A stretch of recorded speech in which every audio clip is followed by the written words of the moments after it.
저희 골드만 안에서는 그래도 이제 이렇게 적극적 감시를 하는 원장님들이 많이 계시거든요. 근데 점점점 대학이 바빠질수록 개원가에서도 이제 사실 충분히 할 수 있거든요. 아마 미래에는 이런 환자들은 점점 더 개원가에서 보게 되지 않을까 하는 게 제 조심스러운 예상입니다. 점점 이제 그 많은 데이터가 쌓이고 경험이 쌓이면서 우리가 전립선암에 대해 더 옛날보다 잘 이해하잖아요. 그래서 예전에는 뭐 글리시딘 점수 6.암만 했지만 요즘은 글리시딘 점수 7.암도 굉장히 그런 어떤 특징들이 나쁘지 않으면 적극적 감시로 해서 바로 수술하지 않고 지켜보는 경우가 있고.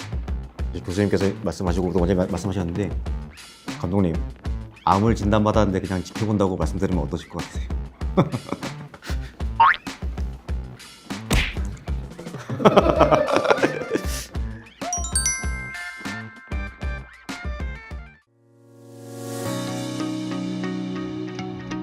그 이제 처음에 시작하셨을 때 나준채 원장님이 소개해 주셨는데 이제 교수님이 그 단일공 로봇 수술 전문가로 이제 소개해 주셨는데요.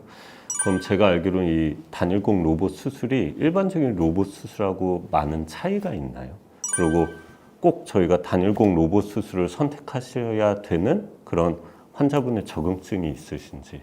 일단 단일공 수술이라는 거는 구멍 여러 개 뚫고 하던 거를 이제 하나만 뚫고 하는 건데 수술에 차이가 있는 건 아닙니다. 수술에 차이가 있는 건 아니고 사실은 이제 단일공 수술이라는 게 요즘 나온 건 아니고 저희 뭐 예전에 그 한창 수련할 때 뭐 10년 전에도 나왔던 건데 장비가 발전해 있지 않다 보니까 구멍만 한 개 뚫어놓고 실제로는 안에서 되게 수술을 어렵게 해서 하다가 대부분의 비뇨기과 선생님들이 이제 하다가 이제 중단하고 잘 안 했었는데 지금은 이제 SP라는 이제 단일공을 잘 할 수 있는 굉장히 효율적으로 할 수 있는 그런 이제 로봇 장비들이 발전됐기 때문에 이제 이런 단일공 수술을 할 수 있게 된 거고요. 다만 이제 단일공 수술은 그 장비가 움직일 수 있는 공간이 굉장히 한정돼 있거든요. 그래서 구멍을 여러 개 뚫고 하는 로봇 수술은 여러 개 들어오기 때문에 공간을 굉장히 넓게 쓸 수가 있는데 이거는 이제 굉장히 한정된 공간에서 해야 되는 그런 단점은 있습니다. 근데 하지만 이제 전립선은 워낙 이제 조그만 호도할 만한 그런 장기이기 때문에 전립선암 수술에서는 굉장히 적용하기가 좋고요.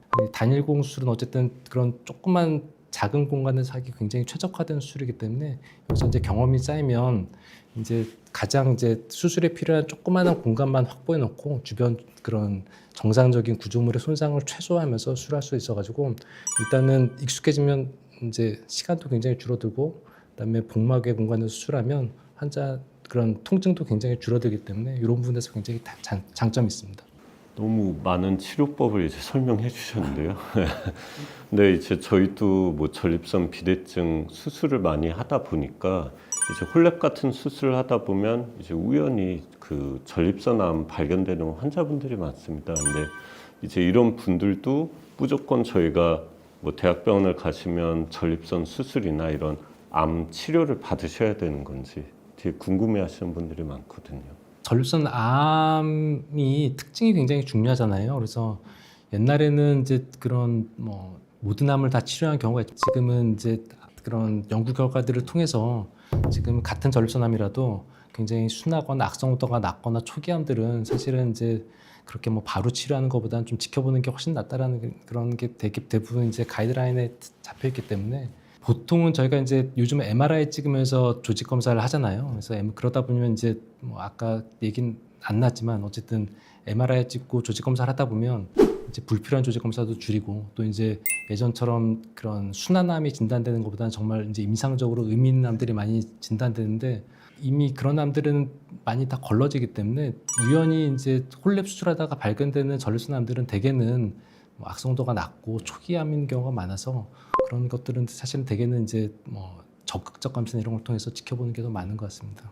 실제로 종종 홀랩하다가 나오는 경우가 많아서 오늘인가 어제도 제가 조직검사 결과를 보여드렸는데 근데 제 경험상으로는 그래도 대학병원 가서 한번 교수님 뵙고 오시죠 하면은 예전보다는 그냥 여기서 진료 보면서 피 검사하면서 볼게. 그러니까 제가 볼 때는 제가 뭐 설명을 잘해서 이런 게 아니라 환자분들이 이제 이런 전립선암의 성격 뭐 이런 것에 정말 잘 이해를 하고 계시기 때문에 이미 뭐 처음 듣더라도 놀라긴 하시는데 그냥 그 이후에 꼭 대학병원 가지 않아도 된다 뭐 이런 것도 또 알고 계신 분도 있더라고요.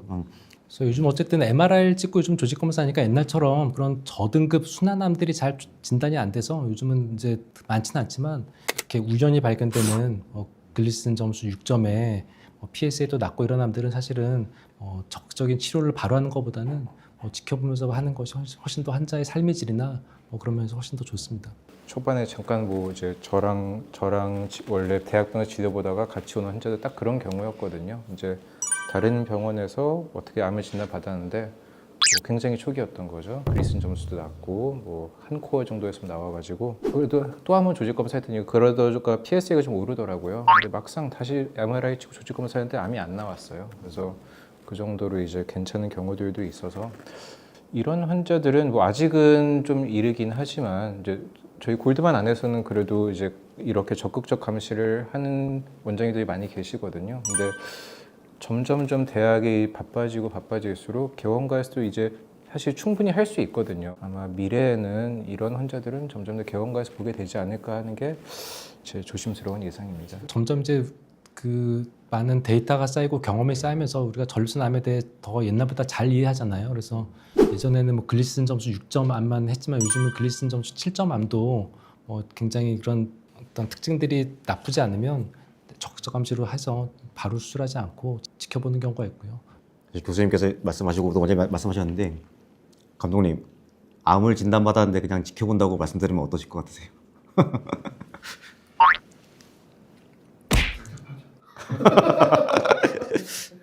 말씀드렸던 대로 전립선암은 이제 수술하면 이제 기능적인 후유증이 남거든요. 그래서 아까 말씀드린 대로 요실금이 온다던가 아무래도 발기능이 저하가 오기 때문에 특히 이제 한창 요즘 점점 조기 진단되다 보니까 50, 60대 환자분들도 있는데 이런 분들은 사실은 그런 사회적인 활동도 왕성하고 아직까지 이제 남성적으로 기능들이 다 전혀 손상되지 않은 상태이기 때문에 이런 분들은 조기암으로 암이 있다고 해서 무조건 수술한다고 하면 사실은 남은 인생의 삶의 질이나 이런 것들이 굉장히 저하될 수가 있습니다. 그래서 이런 것들이 이제 암의 특징에 따라서 전립선암 같은 경우는 진행이 굉장히 느리고 결국 암이란 거는 다른 데 번질 때 문제가 되는 건데 다른 데로 전이된다던가 진행된다는 그런 진행되는 경우가 적은 암들도 많이 있어서 그런 경우는 이제 의사들이 적극적 감시라는 게 그냥 내버려 두는 건 아니고요. 계속해서 이제 암이 변하는지 안 변하는지 지속적인 감시를 통해서 이 암이 좀 변하려고 하는 거나 나빠지려고 할 때 그럴 때 치료를 하는 거거든요. 그래서 그런 식으로 이제 적극적 감시라는 전략을 통해서 암을 보는 경우도 전립선암에서는 많이 있습니다. 앞으로 이제 이런 적응증이 점점 늘어날 텐데 사실 이제 이걸 하려면 환자한테 암에 대한 특징을 이해시키고 또 환자도 여기 대해서 이제 느끼는 불안감이나 이런 것들을 이제 의사가 굉장히 잘 상담해 줘야 되거든요. 그래서 충분히 오히려 이제 개원병원에서 전문적인 선생님들이 잘 봐주시는 게 훨씬 더 좋을 수도 있습니다.